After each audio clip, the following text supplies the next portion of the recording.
Achana na imani potofu ya kula mara 3 alafu ni mgonjwa wa kisukari. Yaani unahitaji kuweza kuondokana changamoto ya kisukari alafu unakula mara 3. Yaani mlo wa asubuhi upo, mlo wa mchana upo, wa jioni upo.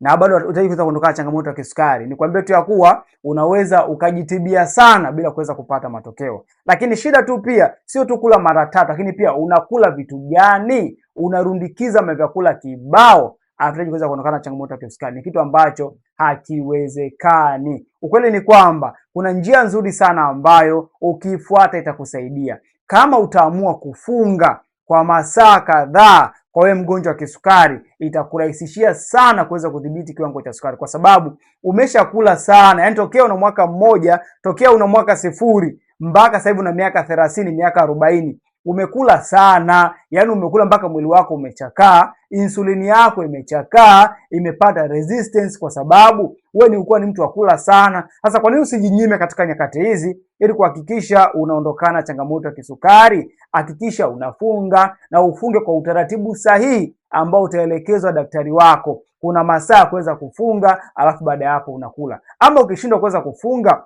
skip mlo wa asubuhi, kula kuanzia saa 6, kula chakula ambacho ni kizuri ambacho kinatakiwa kwa mgonjwa wa sukari, lakini pia kula saa 12 ama saa 1, chakula kizuri ambacho kinatakiwa kwa mgonjwa wa kisukari. Hapo ndipo ambao utaondokana na changamoto ya kisukari. Lakini kama utakazania kuweza kula milo 3 alafu utaondokana na changamoto ya kisukari, unajidanganya. Jitahidi kuweza kufunga kwa kufuata utaratibu ambao utatakiwa na daktari wako.